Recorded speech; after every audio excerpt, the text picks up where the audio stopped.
Good afternoon. Welcome to SOGCast number 21, brought to you courtesy of Jocko Productions and SOG Chronicles. Today we're going to turn to On the Ground for one of the more unique missions during the 8-year Secret War. And this story has like two stories on one mission that is, as we unfold here, we hope you enjoy it. We'll start with this was in 1969 at CCN. Lynn Black was the 1-0 of RT Idaho at that time, and it was at night. In fact, around midnight, when Lynn Black and his team was woken to go for a bright light. And the bright light was a mission when a team was in trouble to send another team in. And so Lynn Black was designated for that. And he learned that there had been a 28-man hatchet force that had been hit while moving toward a POW camp. This was an American POW camp, and the mission of that hatchet force was to go and to find any Americans in that camp. During the time on the ground, the team got ambushed. They inflicted heavy casualties, and the mission had to be terminated. Then at that point, during the efforts to extract the survivors, a rescue helicopter had been brought down by heavy gunfire. There were at least 6 men on the ground, perhaps more, who needed help. They needed it badly. Black and his team were being asked to run a bright light in night, and they were asked to go in ASAP. Also, to add to the story, they were being asked to rappel in to find the team. The team that was on the ground was a hatchet force. This hatchet force was a platoon, had 24 indigenous forces, soldiers that were on it, and 4 U.S. Green Berets, led by Lieutenant David Gordon. And today, we're joined by Dave. Dave, welcome to the show. Thank you very much. I'm glad to be here. Well, we're glad to have you. This is one of those many SOG stories that unfolds, and I kind of gave it a quick thumbnail to set the stage for, to me, it was one of those most amazing stories of that SOG period. So this is October '69. The fact that they had intel on a POW camp, and they sent in one platoon, your platoon, to go find it. And just so we get down to some of the nitty-gritty quick, initially, they even put you in at the wrong location. You figured out they inserted you in the wrong location. So they had to come back, pick up your 28-man force, put it down into the correct target area, which with that kind of helicopter activity, automatically the NVA is extra on alert. So you're on the ground, and so when you're actually in the target, you're able to move for a day or two, and with minimal contact or anything, but you were moving towards your objective, which was the American POW camp, right? Yeah, it was a suspected American POW camp. It obviously, the mission didn't start out in the greatest thing. I mean, it did start out. We were briefed. We had done our training. We'd done our map recons. We weren't able to get out to where the area was. Some of it having to do with the weather during that time frame.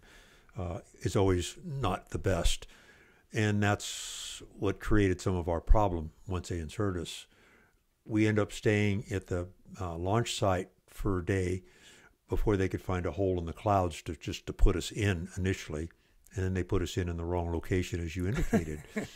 Well, here I am, not my first mission, but I'm still a green lieutenant.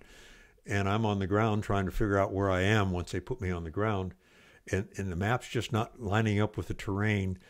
Just a little bit maybe, but not very much.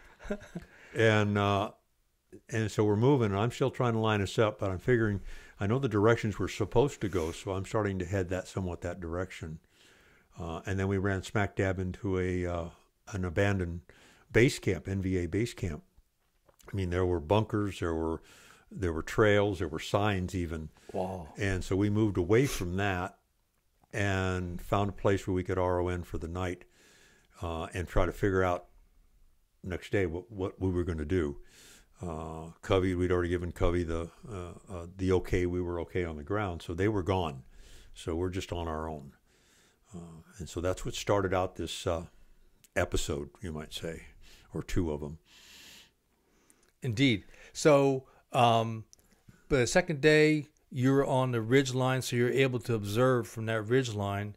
And then you were planning the third day of the mission was to move, but things changed.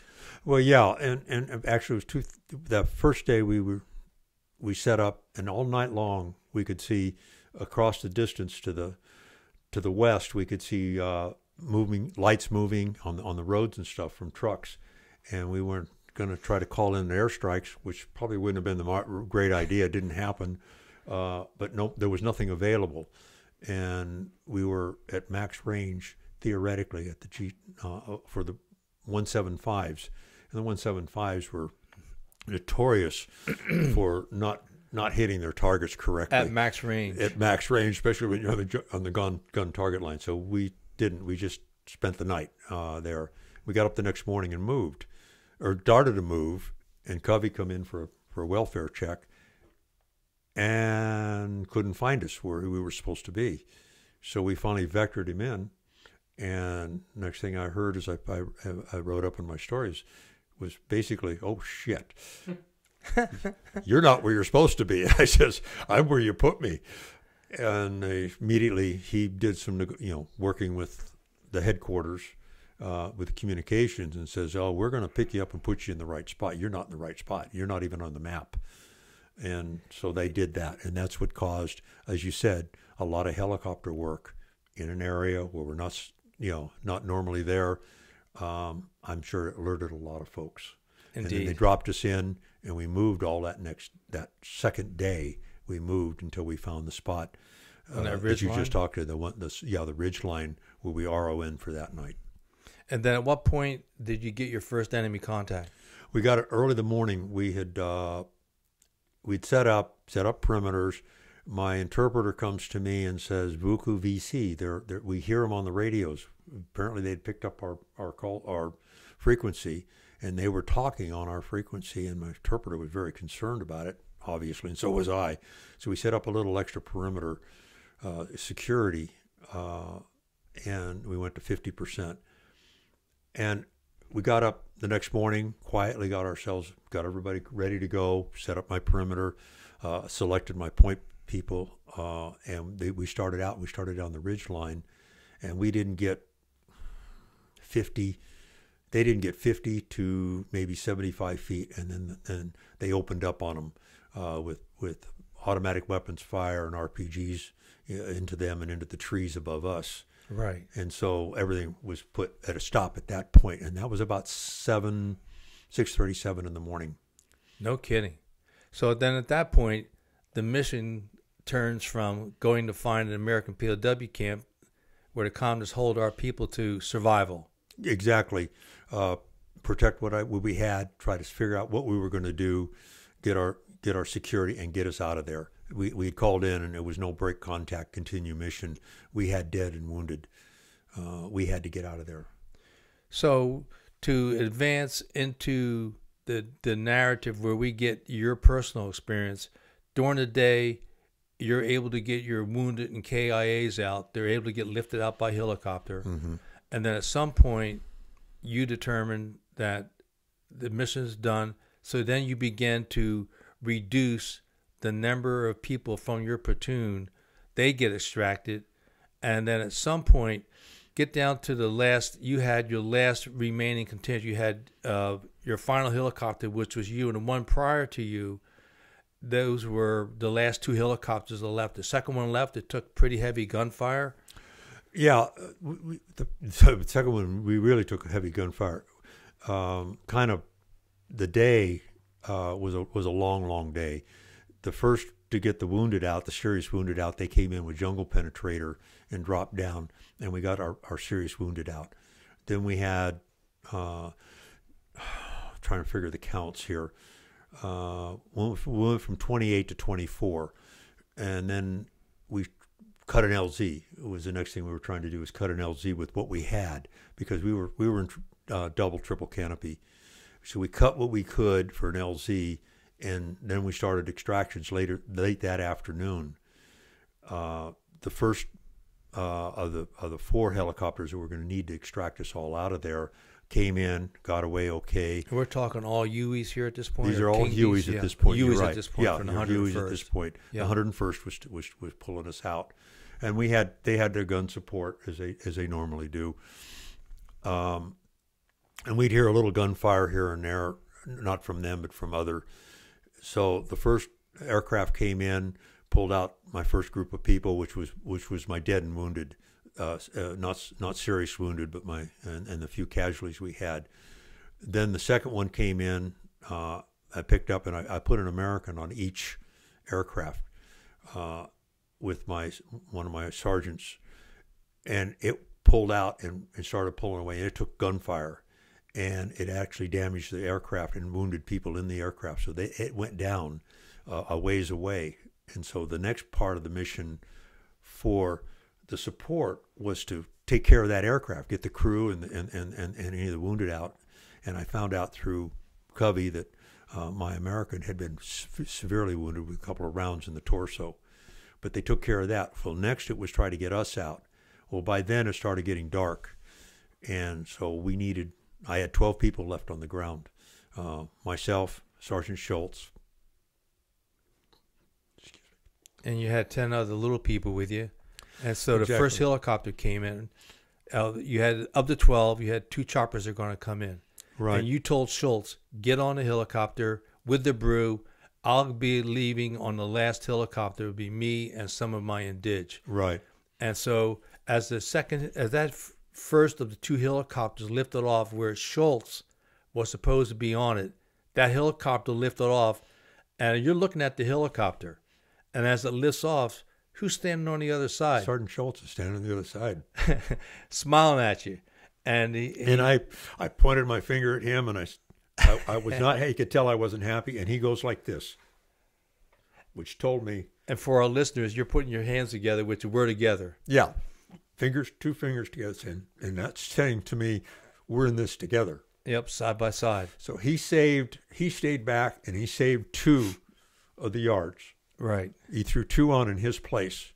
So that left us with 5 on the ground as opposed to 6, because I had split the team up, or what we had left, so we had full 360 security. Right. So that bird got off that he was supposed to be on, got off okay, and I think they took some fire as they pulled away from the area. Then the second bird was coming in to pick us up, and we were trying to talk it down because this was not a clean LZ. You had enough trees, and there was danger of blade strikes. So they kind of had to come in and jockey their way in, and they had to come almost straight down, go move vertically or horizontally a little bit, and then come vertically down and to get down close enough for us to be able to get on the aircraft. Well, I was starting to talk it down, and the pilot, and he says, my crew chief will talk me down. He'll understand better. Fine. He talks them down. We get down, and we get to where we get everybody on. Sergeant Schultz had jumped on everybody, and I don't know. I had this philosophy, right or wrong. I was always first in, last out. That just was me. Well, you're the team leader. Yeah. Yeah, you're the classic that's the way it's team supposed leader. to be. Yeah, absolutely. So all of a sudden, the whole world opened up to the front of the helicopter, and the pilot, I don't know if he did it out of instinct or whatever. He just started pulling collective and started lifting off. I jumped. I literally had to jump for the helicopter. I wrapped my left arm around the there's a support pole between the door gunner and the crew and the cargo area, wrapped around there, and my knees were on the skid. I pulled myself up and put my knees on the skid. Right. And we were coming out. We were lifting out, and you're firing with your car 15. I'm firing. Right? I've got my car 15. I'm firing. The door gunners are firing. I'm sure they were firing from the other side too, the other side of the aircraft.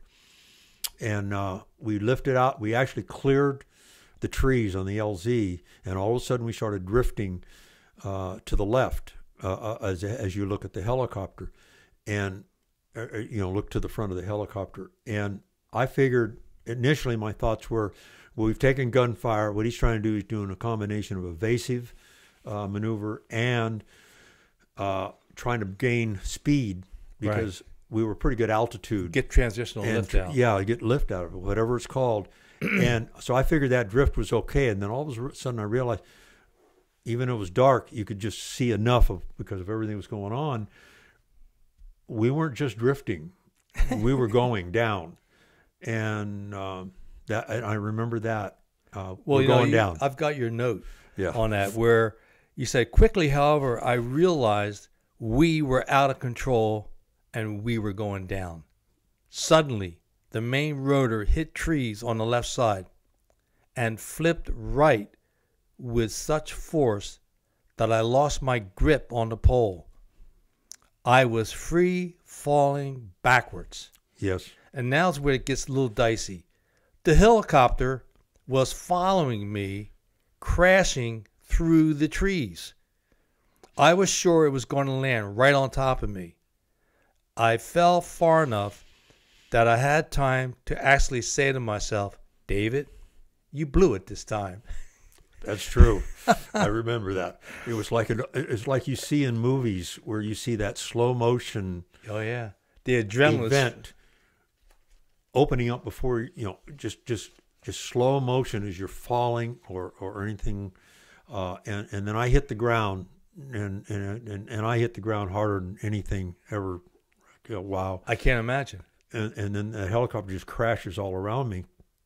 My first instinct, right or wrong, my first instinct was to get as far away from the helicopter as I could and get some cover, because I thought, I didn't know, was it going to catch on fire, was it going to blow, what was going to do. Well, and just for the record, that helicopter crashed right behind you, impacting only a few feet away, and to this day, you still don't know how that helicopter missed you as you're both falling. I don't know, and the blades didn't hit. No, I don't know how I didn't get hit by the aircraft. And so at that point, you realized you had a problem, because some of your notes on this are just so graphic.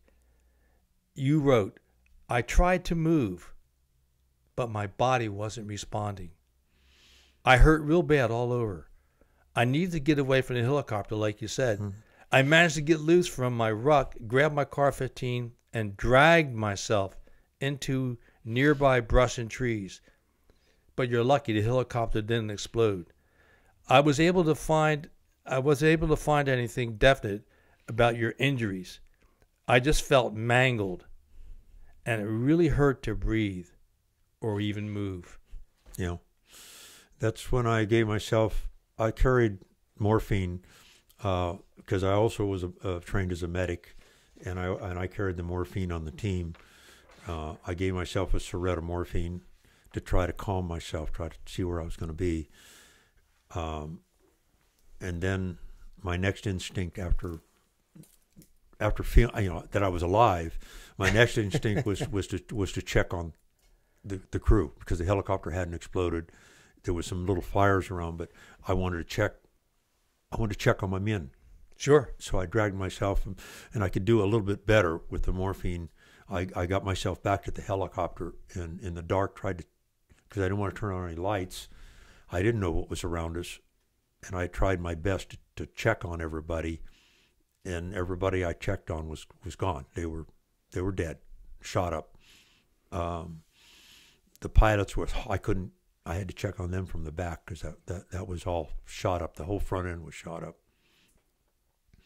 And I didn't find anybody alive, so I crawled back to my secure position. Right. And I then got a hold of, I then pulled out my ERC-10, and survival radio was a small survival radio that once you key it, it just opens up the world for communication. And you're lucky you had Covey there, so he could respond right away. Yeah, so Covey responded right away, because they didn't know. And then I told them what I felt the situation was, and they said, well, where are you located? And I says, well, okay, I'll shoot off a pen flare. So I shot off a pen flare, so they knew where I was in relationship to the helicopter, the crash. And then that leads to another part of the story. Absolutely, because you were by yourself. Yeah. And then you heard some movement over time, and then I heard some movement coming from the aircraft, somewhat in the direction of the aircraft. I heard this movement, and I figured, no, they're searching for me. The enemy, the NVA Sure. or the VC, were searching for me. So you turned your radio off, get your car 15 on full automatic, Yep. and you're ready. I was going to go. Yeah, Yeah. If that's what it was, I wasn't going to go by myself.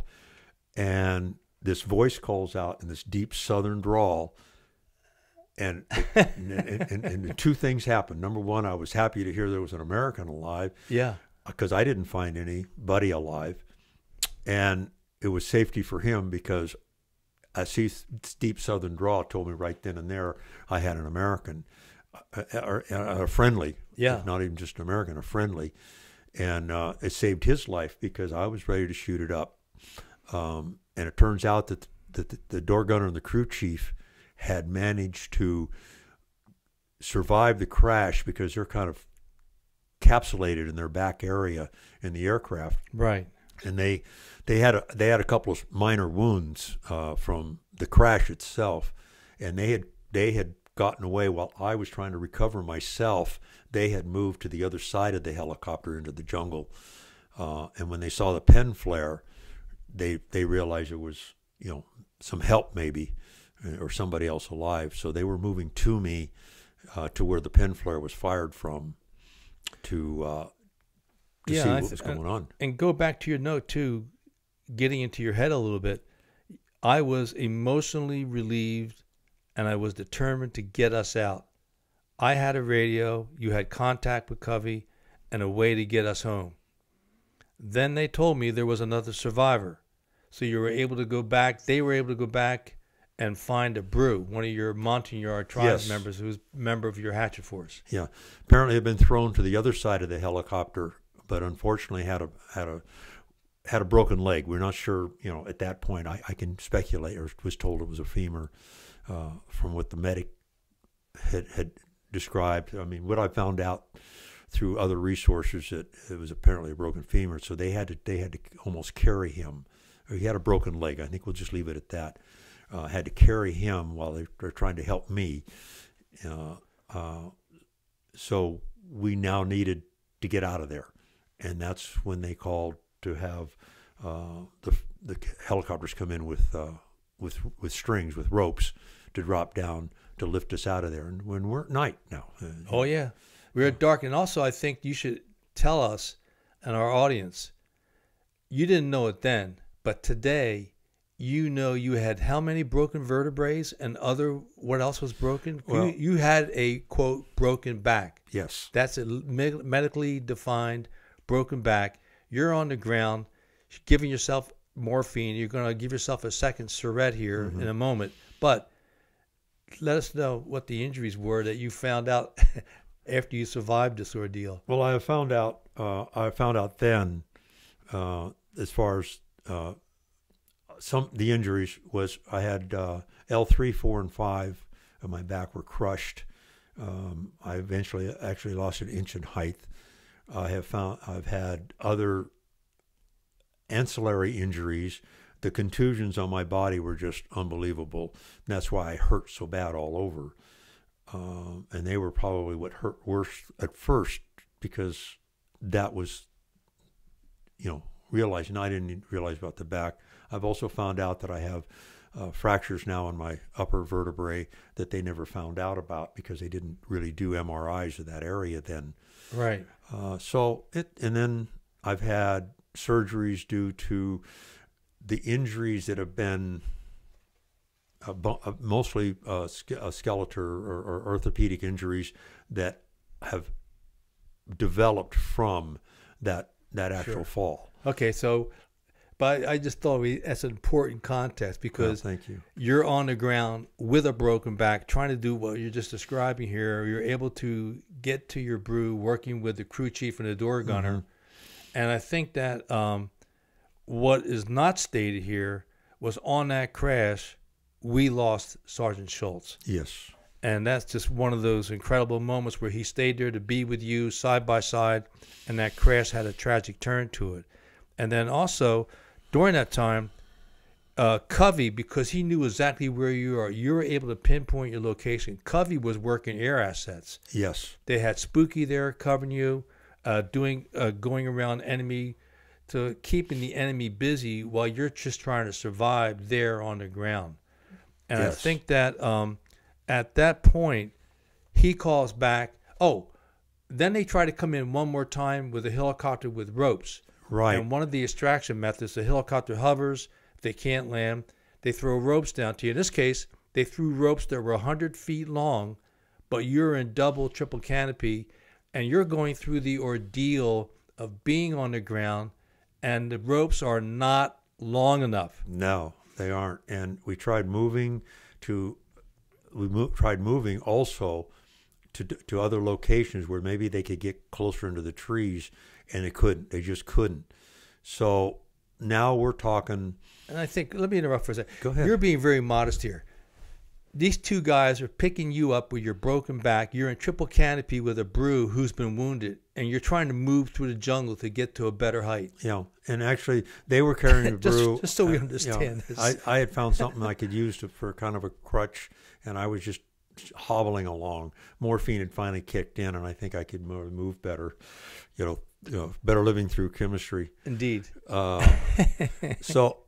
And then we decided that it wasn't going to happen, and the helicopters were losing time. They needed to get refueled, so they had to go back and restring the aircraft. And I think there were Hueys at the first time, and we've talked about this. We've been able to come up, decipher some of the things that went on, with the fog of war. But at that point, when they said they couldn't. That's when Lynn's team gets notified that Covey goes back, and so RT Idaho was on standby, and they were on standby for another mission, but they were told that they had a bright light.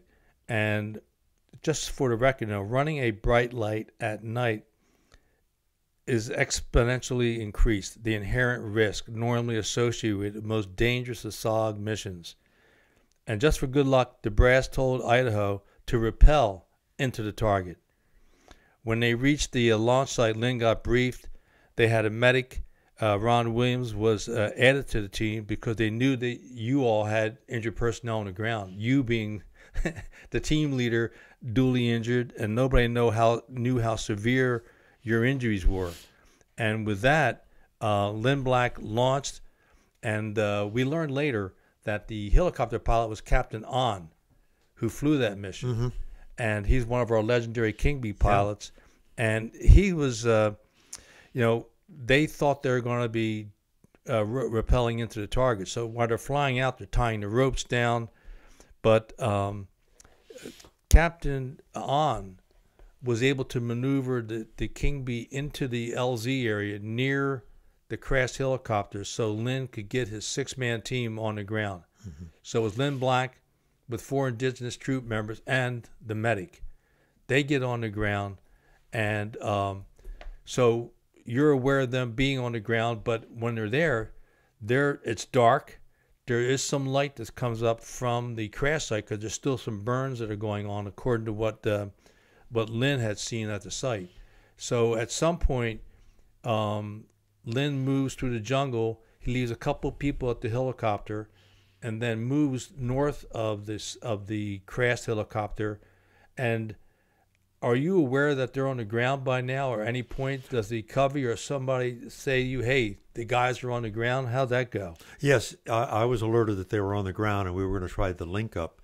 And of course, that in itself, even in the best of conditions, linking up in the middle of the night, two forces in the middle of the then being in the middle of the night. I mean, you got everything from the high adrenaline from being in combat to being dark and everything else. We somehow managed to link up without shooting each other up. Yeah, that in itself was great. And of course, I was so happy to see Lynn and them, and knowing I was probably going to get out. That I think the first thing I did was give him a big hug. Well, again, also you didn't know the name of the team or anybody. You just I knew did there was not. Americans coming towards you. That's right. And the only thing I knew as we were doing it is I knew that the team leader had the code name Blackjack. That's all I knew for a very, very, very long time. And and you, John, you have been instrumental in us actually getting back together. And, 34 years later, I actually be able to meet the person who led the team that rescued me. But that was a really traumatic time to try to find us and me to find them. High intensity again, but we did it. And thanks everybody, they got me out. But well, here's another even thing. Getting out wasn't the greatest action either. Oh, I know. We get to that not so great action in a few minutes, but there's another angle to this, which I came back to CCN a few days after this incident, and so I got back on Idaho, and the first night I'm there, Lynn talked about this mission, and some of the things he talked about, he later wrote down, and he talked about searching for the survivors, and that there are edges of glowing pools of light provided by the subsiding fuel and oil fires, still from the crash site. And then he was like, this is like his feelings from being on the ground looking for you all. He said, suddenly I became aware of moths, insects fluttering up and about, intensifying my awareness of our surroundings even further. So now the three of them, he has his point man, Sal, his counterpart, and he are moving and the interpreter point to another direction. And they're moving away from a firelight into the inkiness of night. It was so dark. But you guys had fireflies, which you never think about. And it seemed like my contact with fireflies in Laos, they were big suckers. And when they lit up, it wasn't like the little fireflies in America that lit up your hand. It was really cool. No. These could light up. You could see people's faces off of these things. Yeah. They're much bigger. And Lynn was experiencing that too, trying to come to you. Yeah. And you had some firefly exposure. Yeah, but I don't remember that part of it. I think my focus was on so much other things. I don't remember the fireflies, but that doesn't mean. Maybe that's why in some cases we could see a little bit better at night, or you think you could anyway. You could see just that little bitty area. Yeah, I want to just go back to his thing again, just a little bit, because this is him trying to find you in the middle of Laos, in the middle of the night, enemy around, Spooky's firing, Covey's talking to both of you, and he's on the ground, and he said the three of us are in the undergrowth, trying to dodge hovering bugs. There are bats, moths. At one point he was talking, and he was talking into the radio, and he had to stop because a moth went into his mouth and choked him. And then Lynn says, he's writing about himself, stay focused, concentrate, Blackjack. And this is what he heard. An occasional crackle from the fire snaps us to full readiness, full automatic readiness. Once again, I turn around looking in the direction of the downed chopper. No longer can I make it out. He's that deep into the jungle now. We crossed over into the netherworld. Unseen forces tugging and pestering us from all points on the compass. The further we make our way into this world, our newly honed night senses, the more we become aware of the small eyes of thousands of animals peering at us between jumbles of leafy branches and barbed vines. Snakes and small, furry, nocturnal creatures scatter under each footstep. This is like trying to work your way through Brer Rabbit's briar patches blindfolded. And so it just goes on. But that is his side of trying to get to you. Then at some point, you were able to make contact with him. We were, through the grace of God, we actually made contact without any more injuries. Well, and then also, who was flying Covey that night? It was one of our legendary Covey riders. Yeah, I think Pat Watkins was flying Covey that night. And I found out much later from Pat just the third side of this story, and that's all of the air support, all that was going on at night. At night, and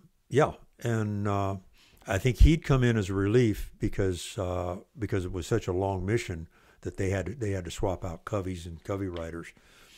But he just he actually was able to add a lot to my information, knowing what really was going on around me, because I at that point was focused just on the getting the four of us out of there. Right. That was my that was where everything had boiled down to at that point.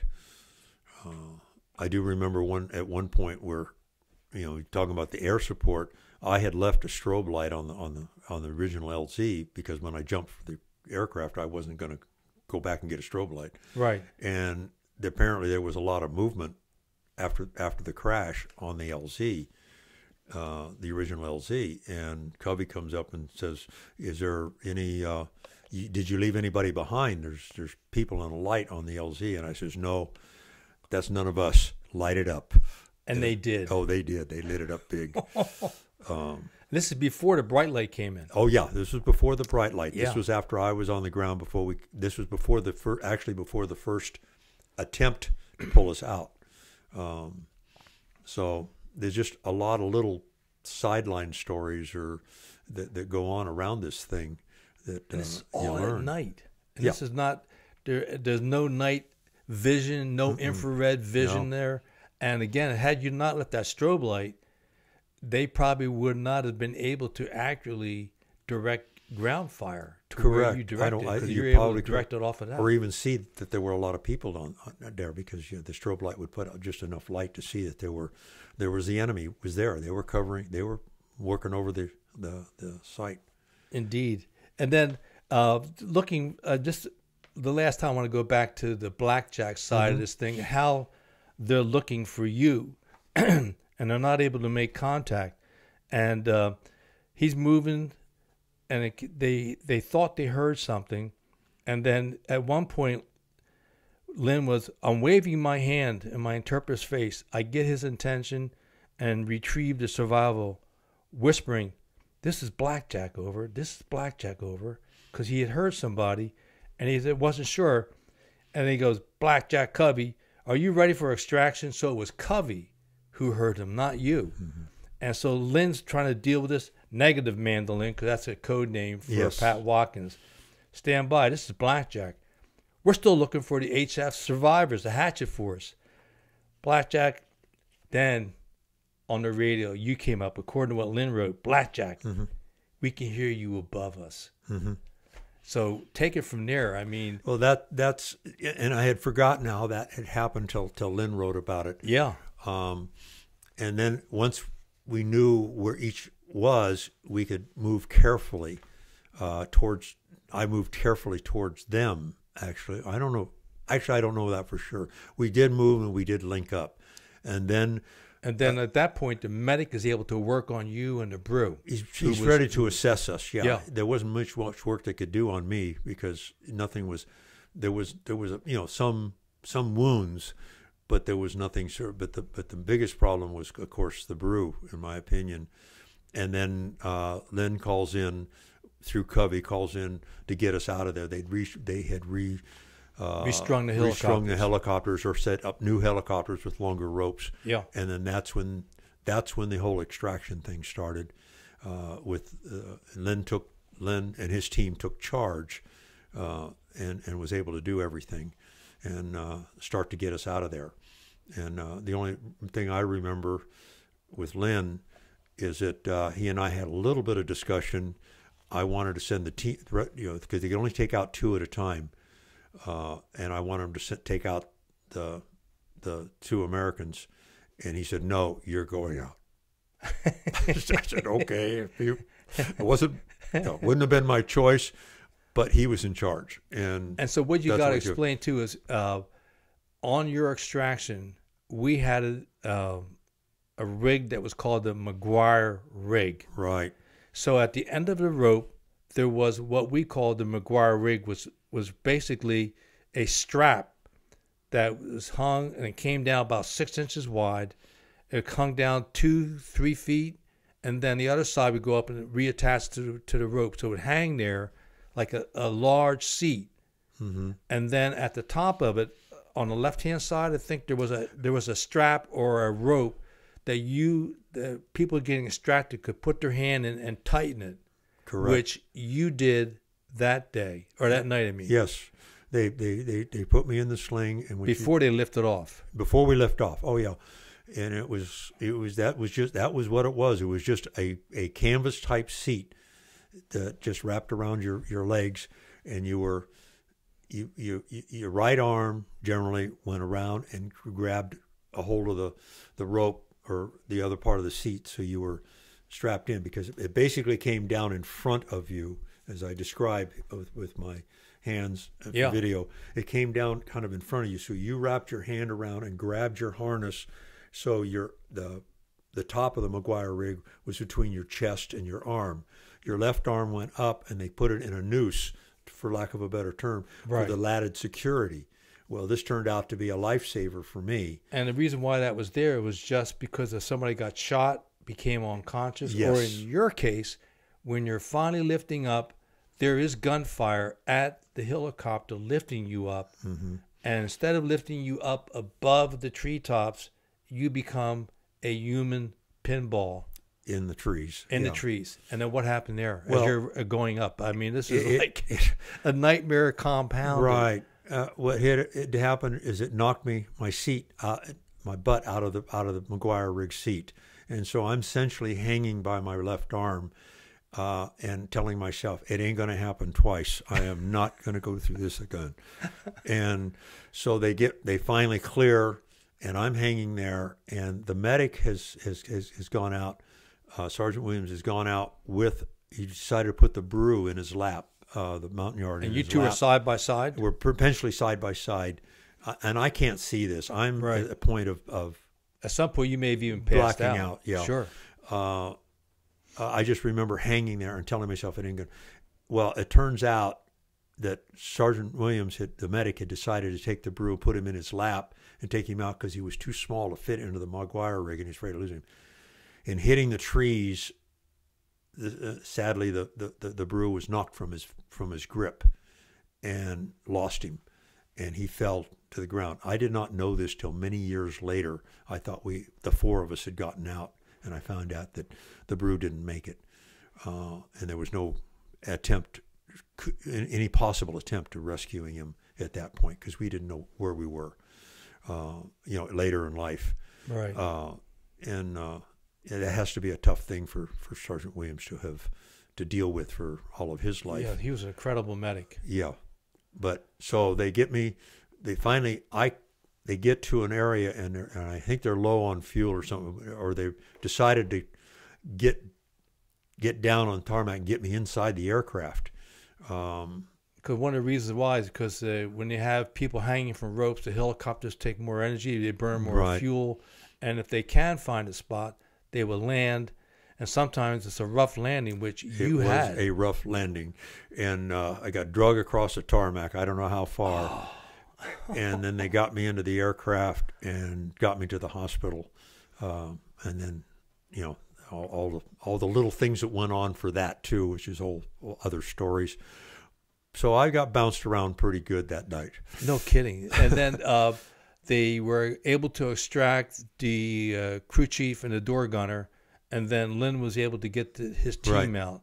And we can come back with some of the finite details later. But for you personally, from there, because part of this whole story, like the tertiary side of this thing is they pick you up, take you to medevac hospital, patch you up, then you get on the hospital ship. No, that's a different story. That's a different story. Different wound? Oh, my God. Well, take it from there. You're picked up. After you get in the helicopter, they take you where? They take me to 40th Med, and they get me in the ICU, and I'm finally starting to come around. And the next day, this was at night, so that next morning, they're working on me. They don't know exactly what's wrong. They just know that I'm broken and I'm beat up, so to speak. Very broken. And so I guess maybe morphine's still in me. I'm decided I'm going to get out of bed and go to the bathroom. And so I throw my legs over the edge of the bed, and I set myself up on the edge, and then I couldn't move at all. So the nurse comes in, and her name was Rose Nelson. I remember that. She comes in, and she looks at me, and she just shakes her head. So she says, "You get back into bed." And I says, "I can't. I can't move." So she gets me back into bed. And I remember she was the ICU nurse, and she came in to give me a kind of wash me down, because we were pretty smelly at that point. And she goes to try to wash me down, and she starts, and I said, "You got to stop, because your hands feel like 60 grit sandpaper. I can't take, because apparently all of the bruising and stuff was so bad." So I'm there, and then I don't know if it was that day or the next day, I'm laying there, and I wake up, and oh no, there's a priest leaning over me, and I'm not even Catholic. And I thought, oh no, I'm getting my last rites. Yeah. So it wasn't. He was coming in he was one of our chaplains coming in to check on me. But I thought for sure in my days that I was in my last rites and it was going to be all over. Right. You going through those things. So keep it right there, 'cause I want to get back for a second. Yeah.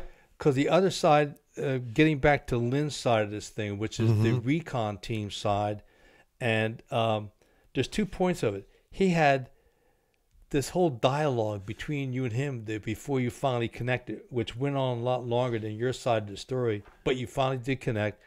But then when you're getting pulled out on the ropes, he talks about as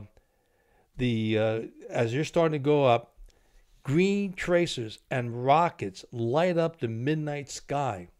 So this is what the helicopter pilots and you, the survivors, are witnessing, hanging for dear life. The anti-aircraft fire begins to punctuate the moonless night. The helicopter applies full power to its engine, swinging a wide arc in the direction of safety, meaning getting the hell out of there, heading back to Vietnam. And that is the part of That I didn't know about. Yeah, because you're just hanging on. You're in the middle of the jungle, being a human pinball, bouncing off of Mother Nature's trees. And then just before we get back to your story, they were able to get out. Again, that team came out on strings. And when they came back, the very next morning, that recon team had to repack and go back to get the helicopter and work through all that mission. Yeah. With no sleep and just enough food to eat and reload, and they went out and recovered it. So back to your story, which is why we're here. So you're medevaced, then, and after the sandpaper, the nurse with the sandpaper hands on your body. What's next? Well, they sent me to Third Field Hospital in Saigon, I think it was, and then from there, they put a cast on me, a body cast. Body cast. Because they had realized, they'd done the X-rays and stuff and realized that I had the fractures in the back. And then I went to an Air Force. They send you to an Air Force staging hospital. Then I was medevaced from there to Japan, to the 249th in Japan. Spent some time there, and then medevaced from there to Letterman General Hospital, which I spent about a week or so there.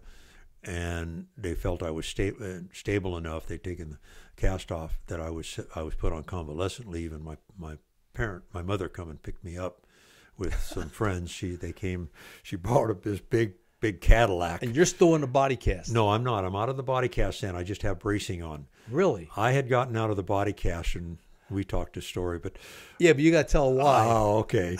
when I got to Letterman, I was not happy about not having had a bath or anything for weeks and weeks. Yeah, because this is how many weeks after the actual mission? At least 3 weeks after the actual mission. My God. They tried to do the old sponge bath thing, and I was not happy. So I'm laying in the ward in the bed, and when they had come and debriefed me at 40th Med, the team, the group from CNC had come and done a lot of debriefing, trying to get it all put together before they let me go, so to speak. Sure. they had brought my beret. So I had my beret with me because I didn't have it with me. Oh, is that on the right? mission. So I had a beret, Yeah. and I carried that with me all the way through. Had it with me all the time. Indeed. And so I get there, and I got my beret with me, and I says, and I want to take. You can't take a shower. You got a cast on. You're talking to a nurse now? I'm talking to a nurse, and Not Nurse Ratchet, I hope. no. Actually, she was pretty good. Okay. I didn't get a Nurse Ratchet through the whole trip, fortunately. And I said, I'm going to take a shower. She said, you can't take a shower. You got a body cast on. I said, I looked at her and I said, I'm going to take a shower with or without a body cast on. And she looks at me. She looks at the beret. She says, can you wait a couple of minutes? And I said, just a few minutes. And next thing I knew, they were coming in. They're taking the body cast off, because I'm going to take a shower. Oh, yeah. So I go in and I take the shower. And there's funny parts of there's good humor in all of this. Indeed. So I drop the soap. Well, I can't bend over to get the soap. So I ring the little bell, get somebody help. She comes in. I says, I can't get the soap up. And so she comes over, picks up the soap, hands it to me. She says, you drop it again, I'm going to get you a prison soap. In other words, a soap on a rope. With a soap on a rope, yeah. and so that was my stay at part of my stay at Letterman. So I stayed at Letterman for a while and then went home, and then I was on convalescent leave at home for And where was February. home at this time? Home was at Roseville, California, which isn't far. It's about an hour and a half from Letterman. Which is about how many hours from San Fran? Letterman is in San Fran. Yeah. Okay. No, yeah, it is. Now I remember, because when I first came in, they when I medevaced in, which was one of the best airplane rides I've ever had, because they knocked me out entirely coming from Japan to Travis. I was dead to the world. You take off in Japan and wake up next in thing San I knew, Fran. I was and the odd and backtracking, Yes, because of course. that happens. In going from Travis to Letterman, they put me in a helicopter, and I go, I'm not sure I want to be in this thing. I've already been through too much of this. Particularly if it's a Yui after getting shot down and almost getting shot out. But anyways, it all went well. So so Roseville, and I go on convalescent leave till around end of February, and then I go. They figure I'm well enough. Letterman's released me off of convalescent. And I go back to Bragg, and I get assigned then to third group. Okay, so let's take a little break here in this storytelling to wrap up the first story, which was on that night, you knew the code name was Blackjack, which stuck with you. Yes. And Blackjack, when I talked to him, he goes, yeah, we pulled these guys out. I don't even know who they were. But Idaho was able to get you out, and the rest of the remaining team, the survivors, out. And so we fast forward 34 years. Actually, it's 33 years, because now okay. You and I are members of the Special Operations Association, right, which has annual reunions and lost of wages. And 33 years before that, you came up to me, introduced yourself. We had our CCN shirts on, and we're talking. You said, I heard you've been doing some interviews, and I got a good story, And so I talked to you, and I said, well, I'm working on these other things, and I'm still working full time, and I got my family, but hey, if I don't call you, talk to me next year. And so next year, 34 years later, after that incident, you came up to me and said, hey, remember me? I said, yeah, I'll never forget your story. And I said, did you ever figure out who rescued you? You said, no. And I forget if you said Blackjack or not, but at some point during our discussion, I said, I remember Lynn talking to me when I came back to CCN, because this story was just so incredible. One of the first, if not the first night bright lights to repel, they were going to repel in. And so that stuck with me. I said, hey, you got to talk to that guy. And that was Lynn Black. Yeah. And you guys met, and that was the first time after 34 years where you two were able to get together. And since, you've become good friends. You've been to his house. He's been to your house. And you guys have celebrated time and again at the reunions with your with your sweethearts, you know? Yeah. It's been, and that was where I have so much appreciation for the SOAR, and of course for you, being the conduit of getting us together, because you had heard both stories. Yeah, but if it wasn't for your story being so damn incredible, I never would have remembered it. Yeah, and so it's been great to have that that reunion, and to add another sidebar to that. I had always regretted I was never able to get in touch with Sergeant Schultz's family. Right. And recently, within the last 2 years, for some reason, I finally saw the traveling wall, and Vietnam Wall near my hometown. And somebody says, "Have you ever looked on the website for the traveling wall?" Because it's been tough for me. Oh, absolutely. Emotionally. I mean, think about the way he stayed out of a helicopter to be with you, and within minutes. Oh, such tragedy. Yeah, and I went on and found and saw where somebody in his family, it was his niece, had written something on the website, and fortunately she had left her email address, which was in Oceanside, California. And there's I forget, as I talk this, I remember a little bit more. Well, it turns out I wrote her, and she hadn't been looking at her email, eventually got back to me, and I have now been able to hook up with Sergeant Schultz's niece, and we've done a lot of talking back and forth, and I was able to go. I went down and visited them a day, and we sat down and was able to talk about all of these things, and she was able to find out for the family more about what happened, because things weren't being told then. It was all top secret. You were only told that something happened in Southeast Asia, and that's what they got in their letter, that, you know. Oh, yeah. You're in South Vietnam. Yeah, and that he was injured. Yeah, and so it was a very close reunion. We've been in touch ever since, back and forth, trying to get there. Well, but then turns around, add to that. Let me intersect here just for a little quick sidebar. Yeah. We used to live in Oceanside, California, before we moved to lovely downtown White Bluff, Tennessee. And one day I'm walking, and I had a Special Forces shirt on, and my Special Forces hat, and I'm just walking along one of our streets in Oceanside, not far from my house, because I always took my daily walk. This guy with a big dog comes by, we wave, he sees my shirt, he goes, "Hey, were you a Green Beret?" So long story short, at some point he goes, "Did you ever know a guy named Dave Gordon?" Well, Oceanside, 50 years or 51 years after you have this incredible mission with you and Lynn, with our recon team coming in to rescue you, you could have knocked me over with half a feather. I'm going, "Well, Dave Gordon?" Like, he goes, "Yes." So anyway, we had that little sidebar, gave him the book with your story in it, and we had a new friendship there until we finally moved here. But this is a sidebar. So this is a good point. So in your life, David, how did you, a little guy from up there in Northern California, decide, "I'm going to get into the Army"? Your story is getting different, because were you drafted? Did you volunteer? You said, "I've read the Green Berets," or what was it that got you going here? Well, I was drafted. I was fighting it all the way. I wasn't fighting the draft. I was trying to go to college. I was trying to go to school.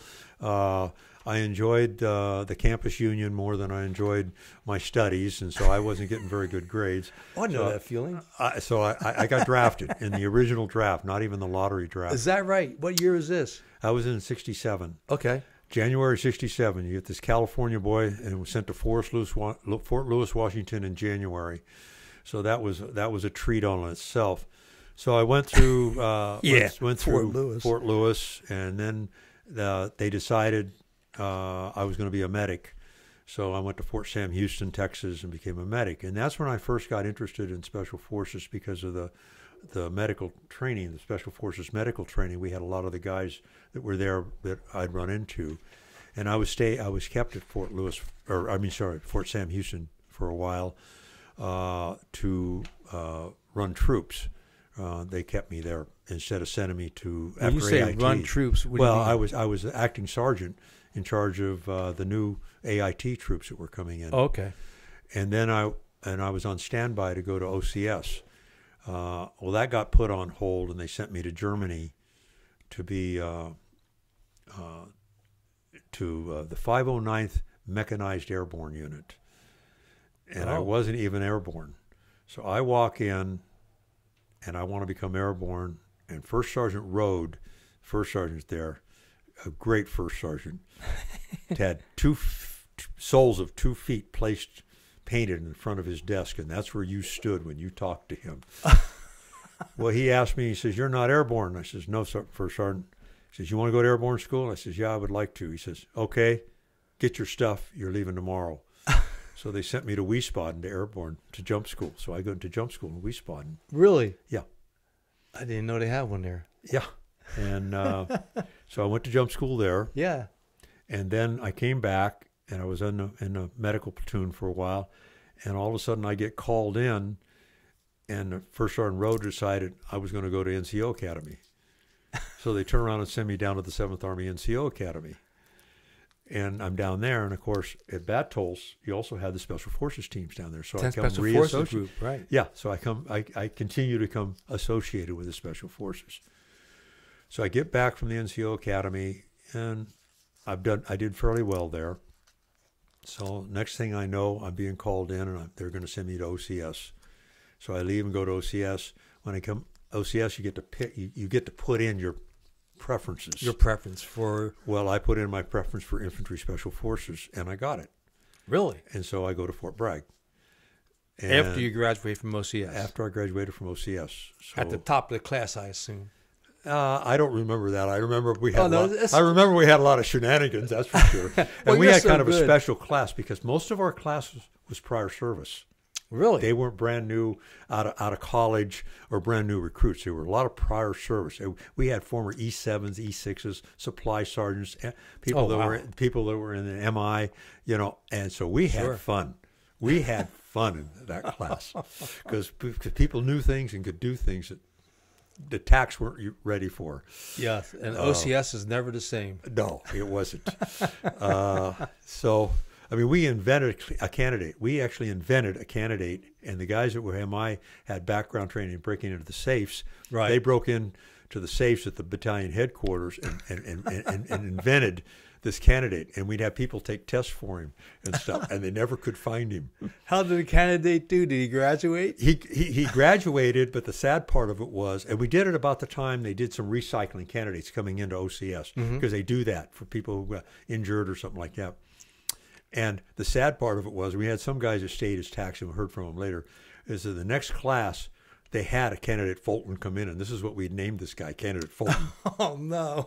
I can't imagine what that poor guy went through. So, I mean, so there were some good times, and I went to Special Forces officers training at Bragg, and then was sent to Vietnam. Well, I wasn't there very long. I did a couple of fun stuff, in Pisgah and things with the team I was on. I was on an A team. This is back at Bragg. Back at Bragg, training. Went to jump master school. You were in third group at that time? Huh? You were in third group at that time? No, that time I was in 7th group. 7th, okay. Yeah, I was in 7th group initially. And so 7th group was involved with South America, and so we were doing a lot of training involved in that. And, of course, in the early days of Vietnam, 7th Group sent teams, TDY, to Vietnam. Yes. And one of those teams was Roger Donlin's team, who Roger was the first Medal of Honor recipient during the Vietnam War, just as a little sidebar for 7th Group history. But anyways, you're in 7th Group. At some point, you find yourself in Vietnam. When do you land in Nam? I landed in Nam, and I have to be absolutely sure it was June, of 1969. Late June. It was right after, it was right before the siege of Ben Het. Right. And so we were stuck in Nha Trang. Actually, yeah, we were stuck in Nha Trang for a while until that salt got settled out. And then they sent us on into, I had volunteered to go to command and control. And I think I was the only one in my group that volunteered for that. So by then the word was out. Yeah. Huh? By then the word was out, but Yeah. you figured out about such a good role. I'll just go up to CCN. And then you had another unique experience. Shortly after that, you were the first member of the first SOG sniper training course. Yes. How'd that happen? Well, I don't know how it happened. I show Must up have and been your good luck, I get Dave. assigned, and I'm assigned to a platoon leader. And next thing I know, I get a call saying, "Well, we want you and they want 2 members of out of CCN to go to down to sniper school along with 2 members out of CCC, Which is the and first CCS. SOG So we were the sniper first school. It was the first teams Mr. to go to Monster. sniper school. Yeah, yeah. The sniper school was put on by the 9th Division. It was at the 9th Division Sniper School. It was put on by MTU, Marksmanship Training Unit, out of Fort Benning. So myself and they decided they'd have 1 from the Hatchet Force and 1 from Recon. So Sergeant Arbite from Recon and myself went down, and we went down and we picked up the other folks we actually picked up the other folks in Saigon, and they sent us on into Dongtam down in 9th Division area, and we went through the school and put up with a lot of stuff, being Special Forces from the 9th Division, but that was all right because we literally kicked their butts in sniper school. Out of the top 8 or 10 that went through the school there, we were in that top.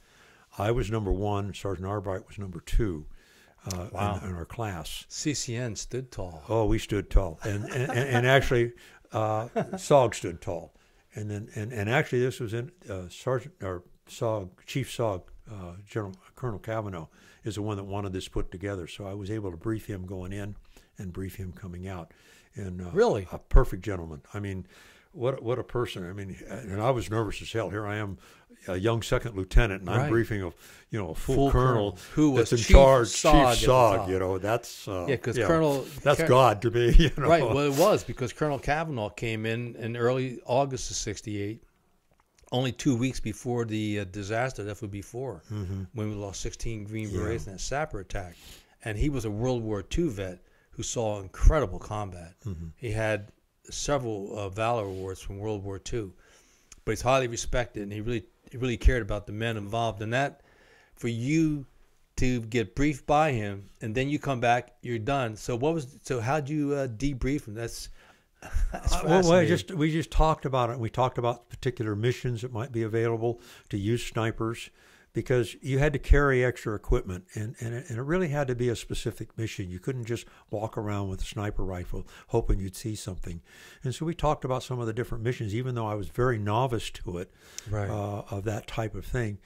And I believe that some of those missions were actually involved later, when you have a point mission of some sort, because you can't just roam around with this sniper rifle. Right. And what was the rifle at that time that you Well, were we using? used an M14 National Match for training with National Match ammunition.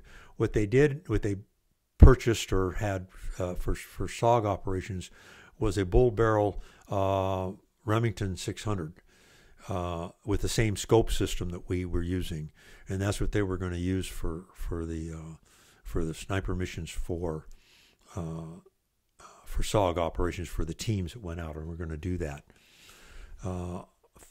Unfortunately, I never got an opportunity to really do that because of the missions that they had set me up for. Because one was a straight area recon mission, and the other was the POW. Try to find the POW. That kind of interrupted your sniper it did. service for a little while. So yeah, it did. So we've covered that in detail, and then you come back. You're in the Army now. You're back to Bragg. I'm back to Bragg. I'm healing, getting better. I'm assigned as the S2 for, I keep going, third group. Right. Oddly enough. And also, At we first gotta I get wasn't. a time frame here, because what amazes me is you get a broken back in October of '69. We're now in March of 1970. My calendar says that's about 5 months and a few days, and you're up, back on your feet. Now you're going to be S2. I mean, you must have been in pretty good shape to rebound like that with 3 crust vertebrae. Well, actually, I want to modify that. I didn't immediately become the S2. I actually was assigned to administrative position in a B company in the third group. I had my first additional duty assignment was really something. I was assigned additional duty for a line of duty investigation, and it turned out that the investigation was sadly for a master's. I think it was a sergeant first class, but he was a master repeller, and he was teaching and going through classes, and they were on their repelling mission, and At Bragg. This was at Bragg, and they were doing their first rappel, and he hooked the students up, and they jumped out on the skid to rappel down out of the Huey at about 60 feet. And he jumped out on the skid, and he had forgotten to hook himself up to the donut in the cargo, and he fell, a direct fall. It killed him. And then I'm a person who had gone through something similar to that in a different way. But here I am assigned to line of duty that. And it was not easy. I can't imagine. But I did, and we got it all through and everything else. But then from there I was assigned as the S2 for third group, and I was there during the Egyptian president Anwar Sadat, who was assassinated, and we went through a lot of that because that was our area of responsibility. Sure. And I was doing briefings and things then. And I had an absolutely fantastic warrant officer, analyst, special intel analyst, who put together some very fine information, and we pretty much predicted what was going to happen after that when Nasser come in. And really, but they were very concerned about there being an overall coup going on there, and we were obviously very concerned. And in that same time frame, we also went through the first the first airline hijacking that happened. It was a Pan Am Airlines, and it was hijacked, and it was landed in Jordan with a terrorist. And we were put on alert to try to help deal with that because that was our area of specialty. Right. And we were put in isolation, and they put a JUWAT together, which was a Joint Unconventional Warfare Assessment Team, which was a small group of people to go over and assess the situation to see what might really be needed. And we were going civilian. They gave us official red passports and their gamma globulin shots. And, that hurt. They always but hurt. Anyway, the day before we were ready to fly in as civilians, the terrorist took all the hostages off the aircraft and blew up the aircraft, so we ended up not going. Good sign, bad sign. The fact that we didn't have to go and deal with it, that was okay. The fact that they took the hostages off before they blew up the airplane was that's when they did things differently than they do now. Right. So I went through all of those things, and then they sent me to Russian language school, and that was going okay, but not as well as they wanted. And I was wondering why I was going to Russian language school when I figured I was going back to Vietnam.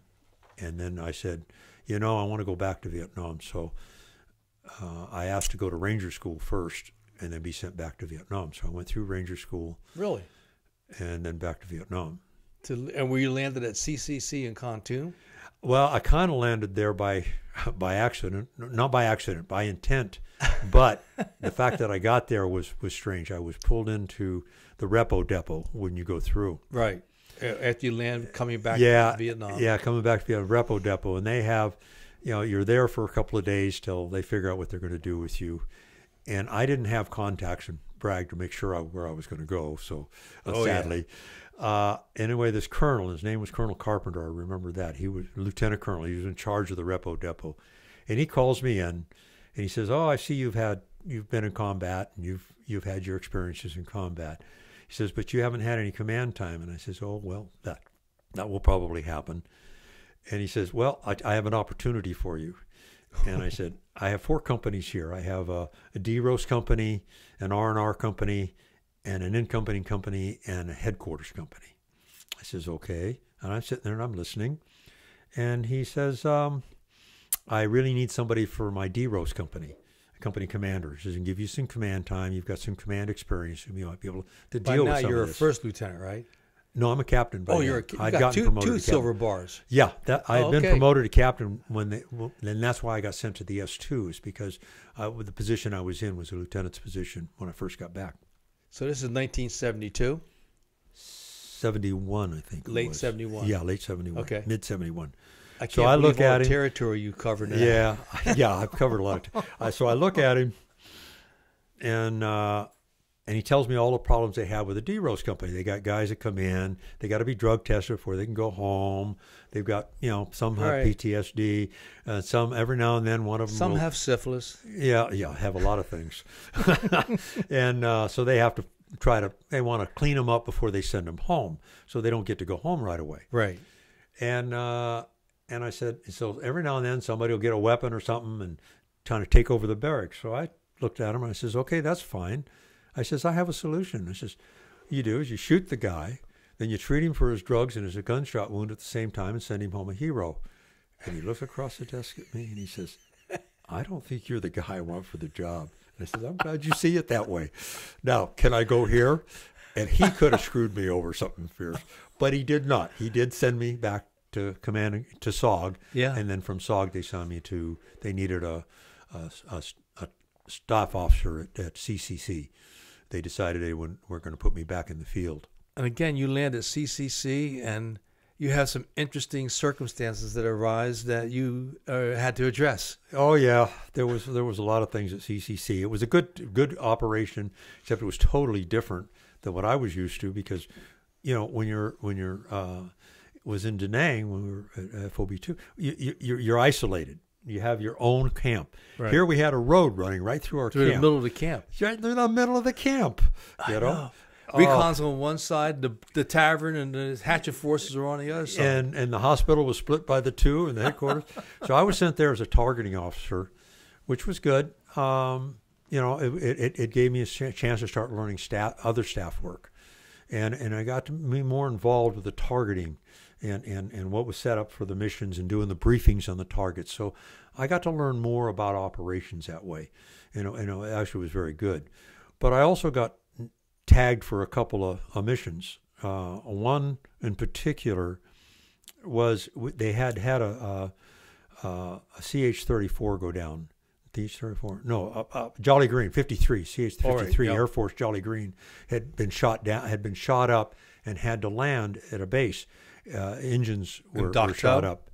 And it ended up landing at Jocko. This is one of the launch sites for CCC at that time. Yes. But it was also a launch site where they often had enemy incoming every day. Yeah, it's surrounded by mountains, and so you had incoming all the time. And so they needed to get that aircraft out of there, and they were going to replace the engine. And the mission, my mission was a little different, but the operation was going to be secure the aircraft, secure the area around the aircraft. They were going to fly a C-130 in with a new engine for the CH-53. Really? And so we're securing the area, and in comes this C-130. They pull this engine out of the cargo area on rollers, go over, take one of the engines off the 53, and put that engine on. And then they did this in a matter of hours. I mean, it was amazing. Wow. But during that time frame, they had flown us into Jocko with VNAF Hueys. King Bee. Oh, no. Hueys. These were Hueys. King Bees I would never worried about. These were Hueys. Oh. So this was the VNAF pilots. Yeah. Okay. Well, so VNAF is the Vietnamese Air Force, and the King Bees were a part of 219 Squadron, which was separate from the conventional South Vietnamese Air Force. Yeah, and just so a we whole delineate different mentality with them. So they're on the ground, and I had the aircraft stay on the ground because we had a heavy platoon of indigenous, myself and a couple of Americans, and we secured the area, the airfield, and the aircraft were still on the helicopters were still on the airfield, and they were there actually running, and they're getting calls through their resources that there are several Viet Cong, they're coming in, they're gonna more. And so they said, we're going to take off. We'll come back get you. I says, no, you're not. You're not taking off. Well, we're going to take off. We come back. I says, no, you're not. I took a yard from each one of your Monty yards, mountain yards, and put one of them in each aircraft with a Car 15, actually an M16 for them, and said, if he starts to take off, shoot him. They stayed. They stayed until we got out of there. That was a subtle but effective methodology.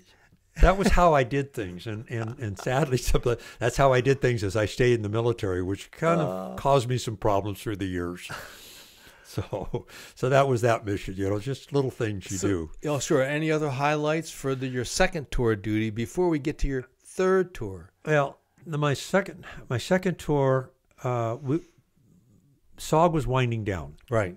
And so you had the biggest thing, other than when we got the camp rocketed, and fortunately I was on a targeting, we were doing our targets, and I was down in Saigon or up 35 then. And on our way back, they rocketed our camp, and my hooch was gone. So I was glad I wasn't there. I was glad I was down in Saigon, or on the way back from Saigon. That morning they rocketed no the kidding. camp, and my hooch was gone. So I mean that's semi-exciting, I guess. But when they went ahead, I extended, and they were closing down the FOBs. I was sent to what was called the Fank Training Command, and it was where we would bring Cambodian battalions in to. There were 3 different sites. There was Dom Batin, there was My Lao. No, there were 3 sites. I don't remember right now off the top of my head the 3 of them, but I was at Dom Batin, which is near Cameron Bay, and there we would bring in Cambodian battalions. Actually, 500 men. 500? 500 as a battalion. They were called mobile battalions. Okay. And they would show up. They would get off C-130s, and majority of them had shower shoes and sarongs. Really? And we were responsible as the camp.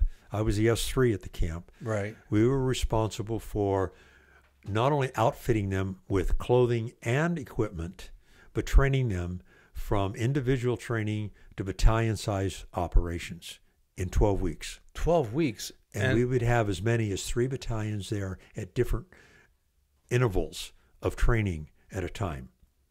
Well, so who was there? Who were you training them with? Was there any SF personnel? Yeah, they were all SF personnel, and we also had New Zealanders. We were a joint operation with New Zealanders. And it was a joint operation, and we were in a Vietnamese compound. So we dealt with, the hierarchies dealt with some of the interactions there. Right. The Vietnamese were responsible for providing the food and some of the other support. We were responsible for pretty much everything else. And it was rewarding at a lot of times. But didn't you find like little idiosyncratic problems, such as their feet wouldn't fit in their boots? And things American. They had a thing they called bata boots, and what they were was a heavy-duty tennis shoe, high-top tennis shoe. Black. Black. Oh, yeah, black. Well, the soldiers that they brought in, the people they brought in, they're indigenous person. They're used to working in the rice fields, and so their feet are different than ours. They're short and they're wide. It's just I don't know if it's a combination of being barefoot all the time, right, from children. Well, these bata boots were built for American type feet. So they would cut the inner part, put a slice in the inner part at the top of the boot, so that their feet wouldn't hurt. Well, we had, as typical, as things are winding down, you end up with a lot of non-airborne personnel in charge of things. And we had this general come in, and he was going to inspect the area. Him and his staff were going to inspect what we were doing because somebody had decided we needed to be inspected. And he sees these boots, and he sees all of them have been cut open, and he starts getting really upset. And for some reason, they're ruining the clothing we're giving them. They're not being respectful. Right. So finally, we cornered the staff and says, look it, their feet don't fit in them. You know, we kind of showed them physically. They got to do this to be comfortable. Another example was we were issuing them A6 machine guns, which is an air-cooled 30 caliber machine gun, World War II Korea level machine gun. Well, these guys aren't as tall as we are. They can't reach around to get to the trigger, so they'd end up having to put the stock on their shoulder. No. To end up firing them. Well, they got upset at that. They're not firing them right. I said, they can't reach around. But we had a machinist who was trying to do some cutting of the stock so they could reach around. And finally, after showing him this, he made sure we got the right tools to be able to properly outfit. And that was just some of many things that went on, little things that went on with that. But, you know, they were dedicated. They cared. Yeah. We had, you know, there were political incidences that happened within the groups. But one of the interesting things, we had to publish our training schedules. You got to publish training schedules if you're in the military. We had to publish them in English, Vietnamese, French, because a lot of the leaders only spoke French, and Cambodian. So we had to publish 4 training. I had a secretary who spoke all of them, and she would write those training schedules up, and then using a mimeograph machine, we'd publish them. You know, things like that. But my future highlight of all of that, indeed, is my XO was now retired Lieutenant General Joseph Keith Kellogg. No. Who at one point was the Assistant National Security Advisor for President Trump, and then became the National Security Advisor for Vice President. Do you remember the name? Hell, why do I forget names? Not our current, but see, you too. Yeah, our past vice president. Yeah, yes, past vice president. That's a good way to say it. But anyway, to have Michael him, Pence. and he was a dynamic officer in XO because he kept things clean. You know, he kept the staff moving. He kept things between what was going on. Plus, he had a multinational force, not only the Vietnamese but the New Zealanders, who were absolutely great. I mean, they were great people. But he kept all of that together. And ran very smooth. The operation ran very smooth. And we did a fantastic job of training and sending these. We'd send them, you know, they come in, like I said, in sarongs and shower shoes, and we'd send them back fully loaded up in combat, ready to go, and they go right into combat there in Cambodia. So you felt like you were hopefully doing a good thing with that. Wow. And then I finished that last that's tour extension, tour duty, and I came back home and was assigned to the 9th Division as the operations officer. Back to the 9th Division. They were up at Fort Lewis then. Yeah. And I was assigned to a battalion as a battalion S3. And then I was riffed out of the Army and the reduction of force, me and 20,000 other captains. Is that 20,000? There was 20,000 captains were riffed between the helicopter pilots, special forces, and those that weren't West Pointers. They always took care of their own. Yeah, they did take care of their own. And then I was fortunate I ran into somebody on an airplane, and he happened to be very high up in the California National Guard. And he says, why don't you come down and talk to me when you get home? And he got me into the California National Guard, which was pretty tough at the time, particularly for Vietnam vets. They didn't want them, of course. And as a captain, and then eventually he decided, and other people decided that I should go back on active duty, working with the California National Guard, and so that's how I finished out my career of 26 years. 26 years? 26 years. In the military. Wow. So then from there, you jump from firefights into firefighting in San Francisco. Right. I mean, at what age do you volunteer to become a firefighter and then get through the training to become a firefighter? Because you were no spring chicken then. No, I still am not. But I was 46. I was 46 years old. Oh my God. And what happened is one of the guardsmen he was actually a warrant officer. He was our maintenance warrant officer. He knew I was getting out. I was retiring. I didn't know what I was going to do. I didn't want to be a rent-a-cop. I didn't want to be an insurance salesman. But I figured I was young enough and, pretty much able to do things. Yeah. And there's been a lot of things that have happened medically with me, from injury to now, and other stories. So he says, "Why don't you?" He was a captain in the San Francisco Fire Department, because I'm stationed out of Presidio. Oh, and wow. I'm working Best assignment in the world. with those groups. Yeah. And he says, "Why don't you become a firefighter?" I says, "Oh, I'm too old for that." He says, "They're testing, and they're going to hire." I says, "Okay." And he says, "Well, first off, they can't determine your age." And I said, "Well, I'm a little old. I'm a little out of shape. I'm not sure I can keep up with all them young studs and studettes, as it turned out to be." Indeed. He says, "Look, I've been around you long enough. No, you are in better shape than 90% of them." And then I says, "Well, then I got all the physical stuff, the medical and the, hearing stuff." He says, "We'll work on that." So I went down to take the initial test, and it was a place called Moscone Center, which is a huge auditorium, so big that that's where they have car shows. Right. And echoes like nobody's business. And the test was one of these that they did an old style video. And I think it was VHS video. And they showed it on these screens. And you're supposed to look at the video and mark things down and pay attention and mark things down. And I walked out of there because my hearing then was challenged. Indeed. And I went, well, at least I learned something. I'm not going to make it here. Well, Mike, who's the captain, he was in training group for the firefighters, and so he had access to see what was coming down from the test.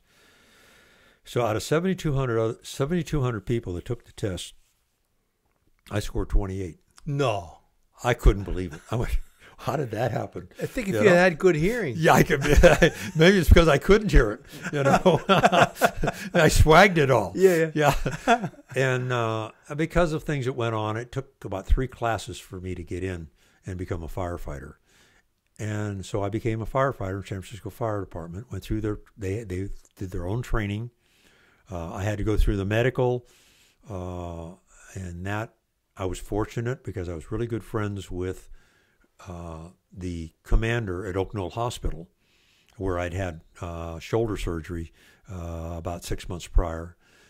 And this is shoulder surgery based off of right your shoulder, night getting extracted when your hands. Yeah, this was the right shoulder. I'd already had the left shoulder done before that because of the strain, and so I had to go through. First, I had to go through the physical part of it, which was really challenging because they do a lot of upper body work, and they do what they call overhaul, which is you got this pole and you're pulling ceilings down and stuff. So I worked at it. I made it, and then I had to go through the medical part. And knowing I had hearing, well, it turned out it was Dr. Owens, a female, Deborah Owens. But beforehand, I knew that I had all back. I had this, I had that. I had gone to my friend, Oak Knoll, and I says, "Is there any way you can give me a hearing test? Legitimately, I'm not trying to." And he says, "Yeah, I'll call. I'll get a hold of my the surgeon or the doctors in charge of the hearing." And they put me through what's called a speech determination hearing test instead of the little beep, beep, beep, beep thing. Right. And so they'd say words to me or sentences, and I'd have to repeat them. Well, I showed and I passed that. So when I took my stuff into the fire department, I had a record, and as I show it, that's about 3 inches thick of my medical records from the service. And I hand that to her, and she goes through it, and she looks at it, and in that was my hearing test. And she says, "Well, I see you passed that." And she looks at me. And she was a person who would talk about the whole person, not just a little something that might be wrong with you, but the whole person. She looked at it and she says, "If you've been through this and you want to be in the fire department, who am I to stand in your way?" So she checked me off and passed me. So there I am. I'm in the fire department. Yeah, because I remember you come to the reunions and you tell us about some of the fires you've been, and we're going, "My God, Dave." Yeah, there's been some interesting ones, fires and incidences. They're not all fires. Car accidents, things like that. but it was rewarding to do that kind of work. Everybody wanted me to said, oh, you got to become an officer. You got to become an officer. And I didn't want to deal with the politics. So I stayed a base firefighter for 17 years. I wanted to be On the just streets. a firefighter on the street. And I turned out to be the oldest rookie ever in the San Francisco Fire Department. And then I turned out to be the oldest online firefighter in the San Francisco Fire Department. No. When I finally retired. Yeah. Because that's all I wanted to be. But I had the best job. My last 6 years in the department, I had what I call the best job in the fire department. Sure. And that was the tiller on the truck. And for those of you who don't know what the tiller is on the truck, that's the guy that rides in the back and steers the back of the truck on the hook and ladder. Indeed. And I call it the Kramer job after the Seinfeld episode when Kramer was on the back of the job. No, is that right? I love that job. It just was a great position to be in because you could do so much from that position. Is that right? Yeah, you were in charge of all the tools. When you had a fire, you went to the roof. You went right to the roof and you started ventilating, or things like that. You didn't get involved with a lot of the medical stuff because the people in the front did that. You were back there to take care of ladders and take care of tools, and that was just great. Not to mention getting around tight corners in San Francisco. Yeah, actually, oddly enough, we could get around tight corners in the ladder truck easier than the engines could. Really? Because we could swing it out. That's true. Yeah. I remember seeing that back in Trenton when I grew up. It's like, that's the job I want, but I could never qualify for it. It was a great job. So, did you have brakes? Did you have your own brakes? No, we did not. In fact, Ooh. That brings up a story. We go to this car. It ended up being a car fire, and it's on one of the streets in San Francisco that has a long slope down towards the ocean. Ooh. And I'm back there, and we pull up, and the driver, which is a relatively new driver, jumps out of the rig to go help. Well, he forgot to put on the emergency brake, the emergency brake. And so I'm rolling down, and I've got no way to stop this thing. And it's starting to slowly going to pick up speed. So I'm sitting there figuring, how am I going to stop this? What's my next move? Fortunately, one of the experienced firefighters saw what was happening, runs to and slams his hand on the emergency brake as I make a vision, and that stopped it right then and there. Of course, the truck almost buckles because it had gained just enough speed when you got a heavy trailer in behind it. But things like that, they're little things like that. The little moments in time as a firefighter. Yes. Oh, yes. On the hills of San Francisco. Oh, yes. But so I did that, and then and I got through the injuries. Been having my surgeries and stuff, but I also got involved in what they call ultra running. Indeed. And that is as I retired and started in the fire department, and I got into running 100-mile events. And I remember that. And that was good. It was a good time in life. It was tough. It was hard, but it was a good time in life. Yeah, because you would run about 99 more miles than I would. With my knees. No, thank you, David. Oh, my God. But all of this goes back to, one, my upbringing, and two, I think with the experience and teachers that I had when I was going through school, and having really great teachers and people who challenged me, and then being in special forces in the military, I had experienced people who took an interest in making you better. Not putting you down, but making you better. Yeah. And having come out of the ranks into the officer corps, I also think it helped me listen to the NCOs much better. Right. And that really made a big difference in the rest of my life of pushing myself, sometimes even beyond my limits, but also not forgetting the people around me. Indeed. And so as we get closer to closing out here, another issue that you've had to deal with all along is the whole thing with PTSD. Yeah, it's part has driven my life, and the PTSD I think really hit, of course, with Sergeant Schultz. Oh yeah, and even though the gesture that he made and what he did impacted on me tremendously emotionally, it also impacted tremendously on me and how I viewed life and how I viewed the rest of my time in the service and any place else. And pretty much what it was is, you're going to do what I tell you to do. If it's not illegal, if it's not immoral, and if I'm in charge of, you're going to do it. The other thing, part of that is, if you do what I tell you to do and it's right, you get the credit. If you don't do what I tell you to do, and you get it wrong, it's your problem. If you do what I tell you to do and you get it wrong, then that's my problem. And that's how I viewed both my military career, and actually in times that I was put in charge of things in the fire service. And the PTSD comes from, I went through that.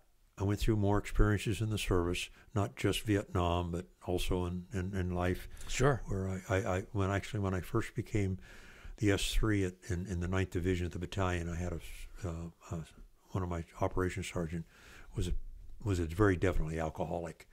And I had to force him, and I actually brought in, legally, had him put into a program because he wasn't going to get better. And sadly, he didn't make it. But that's the type of person you had to be. You had to take care of your people. Even if they didn't like it, right, you had to do something for them. And that's how I treated my life and my career, both in the military and in the fire service. You gotta take care of those around you, because they're the ones going to take care of you. Amen. And but the PTSD, that always, Sergeant Schultz is in my mind. And then the things that I saw, the things that I experienced in combat, and the things that I experienced in the deaths and the injuries in the fire service, I kind of like jumped from one thing into another, but I never dealt with it. I dealt with it in different ways, but not really proper ways. And I have to thank Pat Watkins again. Indeed. As a person, he sat down with me. We used to sit down and talk quite a bit at SOAR, and I actually went to his home when I went up to Utah. Utah, yeah. One time. We sat down, and he got in my face, as only Sergeant Major Watkins could do. Indeed. It says, you We've get all been there. In there, and you go to the VA, and you get yourself evaluated. I says, I don't need, I'm fine. I get by. I got medical. He says, no, now do it, because you're going to pay for it later if you don't. And he did, and I went in, and they did evaluate me. And I didn't play the game. I didn't try to be something I wasn't. Right. I just told them like I was, and what had happened. And this has happened after my partner, Trilby, real name Paula, sure, had passed away from cancer, because I felt I failed there too, because I didn't save her. Well, you couldn't. I mean, she was up against. It didn't matter. It was my responsibility. She was my responsibility at that Indeed. point. But you weren't a medic. She still do. Absolutely. And she's well, I'll get to that later. So finally, I went in, and they have helped me a great deal, and it's not just the private counseling from a psychiatrist, but also some of the group things I've gotten into, where you don't go in and just tell all your bad stories and what's wrong with you. Whereas you go in and you talk about what's going on in your life right now. Hey, I had this and this kind of happened, and people talk about the shows that there's humanistic parts of even the PTSD, and that's helped a great deal. And the other thing is trying to evaluate what I am, what I've done, where I've been, and where I want to go, where I should be going, and how I should deal with other people, because that is tough for me sometimes, because they don't understand. Of course they don't understand. But well, yeah, when you're in the States, you don't have a brood that you could put into the helicopter and put to the pilot's head and say, don't fly. Yeah. You had to deal with it without you have your to deal brood. with it in a different way, and I wasn't always diplomatic in that way. But it cost me a few marriages, but that's the way it is. But Trilby is also very important in my life, as was Sergeant Schultz, in two different ways. Both of them helped save me. Yeah. And one of them was, she made me sit down and write the experience. She had me sit down and write it. Which we use today. And which we use today. Because I always talk about it, you think about it, but until you sit down and write about it, it doesn't really soak in, and you don't have something tangible to go back to every now and then. So there's very definitely two people in my adult life that have made a huge difference for me. And one was Sergeant Schultz, and that dedication and that loyalty, and you don't leave anybody behind by themselves. And two was Trilby in helping me understand and understanding me and being there with me. Well, during your time with her, we could definitely see a change in your personality, all of which was better. Okay, Look at you now. Yeah, I know. I could actually talk semi-intelligently, you know. Indeed, and besides her just being a really caring gal, she was really had her act together. She did, and it was obvious that she had a positive impact on you. That's for sure. She did, and I think about her every day, and just like I pretty much think about Sergeant Schultz in everything that I do, I think about that dedication. Indeed. It's, unless you've been there, you don't know. No. And that's what's hard for most civilians to understand. Some firefighters, police officers, law enforcement, they can understand that because they've had incidences where it's been a life and death situation. But for the most part, civilians only see it on movies and TV and stuff. They don't really understand it. They don't see it at a gut check level like you did. Or like you did either. We had a couple. Nothing like that. I never had a broken back. Oh, how many inches have you lost? I lost almost an inch in height. They just recently, finally, after 50 years, 2 years ago, they went in and did a lumbar laminectomy because my hips were getting so bad from the cramping and the pinching that was going on my back. Even after I was running 100-mile races, I couldn't do it anymore. They did that 6 months ago. They did my left shoulder again. They're looking at some other things that they're trying to fix, and the VA has been absolutely fantastic. I go to Santa Rosa Clinic, and I go to San Francisco for the operations, for all the operations, and they're associated with UCSF. And an interesting thing about that, and if you don't mind me just taking just a few minutes to tell the story about, here. And it goes back to Vietnam. In all honesty, in all oddity, the surgeon I went in was going to do my back, Dr. Dang, went in, did my interview, talking to him, because they'd done enough things that they kept trying to find the problem. They found the problem. They kept trying to relieve the problem. And the first thing they did is they gave me a couple of epidurals in my back, and they didn't last but a couple of weeks. He says there's more wrong. We got to do more. And they've done probably a half a dozen MRIs on my back. But we sat down and we talked before we started the epidurals. Well, his father was a doctor in Vietnam, and he worked for the U.S. forces. When we pulled out of Vietnam, the U.S. forces, probably the CIA maybe, I don't know, pulled him and his family out of Vietnam. Wow. And relocated them here in the States. Well, they had two sons, and I don't know if they had them then or, brought with them, or they had them. Well, both sons became doctors in different ways, and both of them work UCSF, and both of them give to the VA as a thank you. Wow. Are surgeons, and both of them are highly regarded. When I'd say Dr. Dang, oh yeah. Well, it turns out he did my back. His brother did my shoulder. No. Yeah. Dang me. Yeah, exactly. I kept it all in the family. It was very interesting, but I mean, talk about people who give back. Oh yeah. And he told me that, just because we spent almost 40 minutes just talking. Wow. Which you don't find that in a doctor very often. Not these days. No. Well, that gives us a positive note to kind of head down the final part of the trail here. Any last final thoughts before we officially close out? Well, officially close out. One, I want to thank you and your staff for doing this. And Jocko. And Jocko. And Jocko for doing this, because it enlightens a lot of folks of what's going on. And it helps also, doing this helps the individual, because they get to express some things they may not have been able to express, or at least get some things out. And some of it brings back bad memories, and some of it brings back good memories. You know, like getting stuck on a hospital ship and trying to fight that thing out. You know, it brings back a lot, even though there's some bad, but it brings back a lot of positives. So they can start, people like myself can talk the positives and not just feel the negatives. Indeed. So I thank you for that. Well, it's my pleasure. We all thank Jocko and Echo for the team there to back us up, and even our secret technician.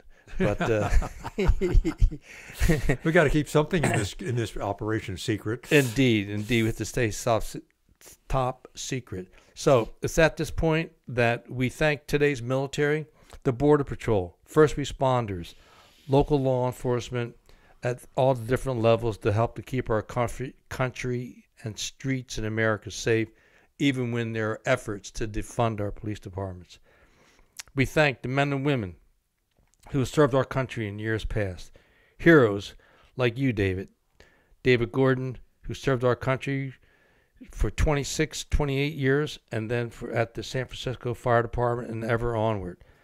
We also remember and salute the men and the women who could not come back and who are amongst our missing in action today.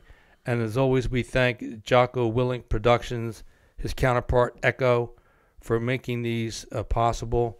And last but not least, we just want to say, God bless America. Yes, God bless America. We're back for our post-interview review. And, of course, I'm rejoined after a few episodes away from the scene, our top secret technician, Tom the Terrific. What can I say? What do you think about that story? It's just, yeah. I know, it's just like mind-boggling. Just another day in SOG. It's just weird because every time you bring someone in and I get to sit here, and since I've missed, I think, oh God, it feels like 10 of them. I think about it's been 10. Which is horrible, and I apologize for that. Still working for a living. Work gets in the way. You're working, I know. But it's every time you bring someone in, it's just one story after the other. That it's like the one-upmanship. Every time you bring someone in, they got to one-up the last guy. You have to make it worse. It's got to be. It was this bad. I mean, I can only imagine falling from that helicopter in the middle of the night in the triple canopy as the helicopter is falling in the same direction. you're like, do I reach up and grab at it, or do I just let it go? You know, and and then hitting the ground and getting out of the way, and obviously the adrenaline kicked in to be able to move with with a broken back. Can you? But then a link-up operation, probably one of the most dangerous missions that anyone in the military has ever faced. Friendly on friendly, hands down, the most dangerous operation you can conduct. And yet, they did it at night. At night.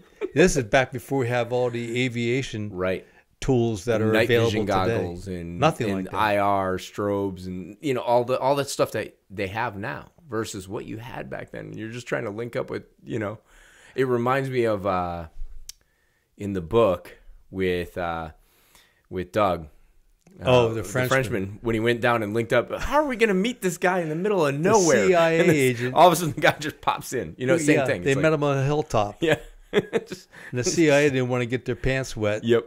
So they had to go down. They gave the explosive device to the Frenchman which was very successful. Yeah, but it's I look at listening to stories and listening to that operation and just in general, and then you look at it 33 years later, linking up with Lynn and finally meeting the man who saved your life. Yeah, I mean, how fulfilling that had to be for him, but also think about what that did for Lynn. Lynn Black, and what it does for him is like, oh, you're the guy. Now I have now I know. Now I know who I saved. Yeah, exactly. Because otherwise, it's just it was crazy. But you didn't.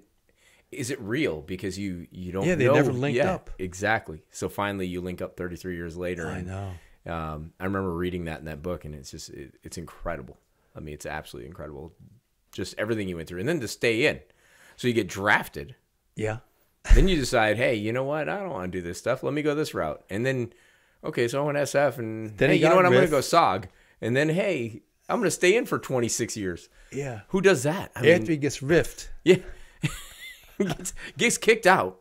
And then Yeah. and then comes back and says, I'm going to keep doing this. And then like, yeah, I'll give that firefighting. Reminds me of Jim Shorten. Like, it's like, I'm not quite ready yet. Let me, I'm going to go to space, and maybe I'm going to go rescue people on a boat. Yeah, I'll become a PJ for a while. I get kind of bored. Yeah. Go to Mount St. Helens. Yeah. It's just like one thing after the other. Unbelievable. Yeah, it's, you guys always amaze. Your stories are amazing. The heroism that is there is what built and makes this country great. Well, every we're day. biased. Yeah, we are. But at the same point, it's still true, though. I mean, you think about what that the next generations have to look to. That's why these SOGcasts are so good, because people need to understand what men and women did back then, what sacrifices were made, Indeed. and how hard the struggles are, because that, he shows it, that survivor guilt is real. Hangs in there. And it doesn't go away. My dad was diagnosed with PTSD in 2010. And he served in Vietnam from 64 to, he was in the Navy, but he was in 64 to 68. And, he served tours down in the, down by the Delta. So Right. It's like he got diagnosed with PTSD in 2010. Wow. Suffered with it his whole life, but didn't know it. He didn't know what it was. Yeah. Because there was never, until the war's recent, nobody's really really coined it. And no one really put an emphasis on it. And you guys, a lot of those guys suffered for so many years. Absolutely. You can see that Dave was really lucky. He was able to connect with a really good counselor at the VA. Yeah, and that's what helps. It's, the friends and family around you, the counselors you can find, and the methods that work for you to get that out. Because if you're just going to bottle it up, it's never going to go away. So I know. He's proof of it. Indeed. And to get back to, we kind of skipped over it, but when Lynn Black in Idaho got back to the launch site COs, they said, we're ready for some sleep and some food. They said, we'll get some food, but gear up. You're going out right now. Yeah. They had to go back and went back helicopter. for the helicopter. And the Marines had additional bodies to pick up. So the Marines went back. They had to secure an LZ. And they took, then, as in only the Army, they gave them a lieutenant who is going to go along to blow down the trees to help clear out the LZ. And he took the wrong kind of explosives. But, of course, that was his assignment. Wow. So the team sat back, and before they launched, Lynn told Hep, the interpreter, go get what we need. He went to S4. They got the explosives, the det cord, so they could really blow down the trees after the lieutenant failed. So let the young lieutenant fail, and then they did it the right way. Of course they will. Did they recover everyone that was on that site? Do you know?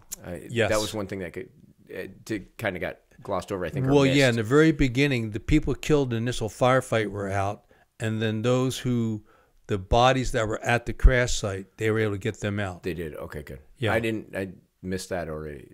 I'm not sure, but I was just checking to see if they got everybody out of there. I think the answer is yes. Okay. And I will check later to confirm that. But with Sergeant Schultz's name on the wall, yeah, which his relative saw, which he's seen, that indicates that they did get him out. Okay.